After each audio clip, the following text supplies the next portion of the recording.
Hi hello எல்லாருக்கும் வணக்கம். இது வந்து நான் ஒரு 20 கிலோவில் ட்ரை பண்ண ஒரு பிரியாணி தான்.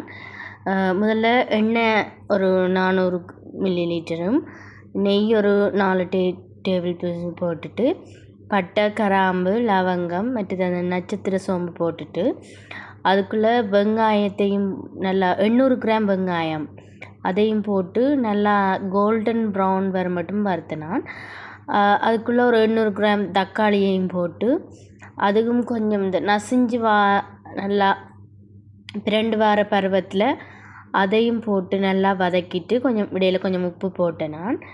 அதோட 14 பச்சை மிளகாய் அதை லைட்டாக கீறி போட்டுட்டு இஞ்சி பூண்டு பேஸ்ட் வந்து ஒரு 150 கிராம் போட்டுட்டு, தயிர் வந்து ஏற்கனவே நான் சிக்கனில் பிரட்டி வச்சுருக்கப்படியாக இதில் ஒரு 150 மில்லி லிட்டர் போட்டேன் நான். மற்றது புதினா கொஞ்சம் போட்டுட்டு, ஏற்கனவே வந்து சிக்கனை உப்பு, கரம் மசாலா மற்றது தயிர் எல்லாம் போட்டு ஒரு 2.25 கிலோ அளவில் சிக்கனை நல்லா பிரட்டி எல்லாத்தையும் போட்டு வச்சுருந்தேன் நான்.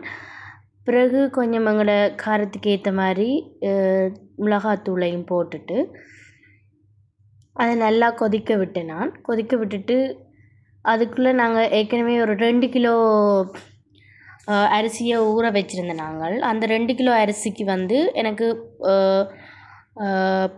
10 சுண்டு வந்தது. அப்போ ஒரு கிலோ அரிசிக்கு ஒரு சுண்டு அரிசிக்கு 1.5 சுண்டு தண்ணிப்படி 15 சுண்டு தண்ணி விட்டேன் நான். விட்டு நல்லா கொதித்தோடனே நாங்கள் ஊற வச்சிருந்த தண்ணியையும் போட்டுட்டு அதுக்கு நல்லா கொதித்து ஓரளவு அரைவாசி பதத்துக்கு வந்தோடனே நெருப்பை டப்பனி தணிச்சிட்டு கீழே இருந்த நெருப்பு தணல்களை மேலே போட்டுட்டு ஒரு 10 நிமிஷம் கழித்து திறந்தேன். பிரியாணி நல்லாவே வந்திருந்தது.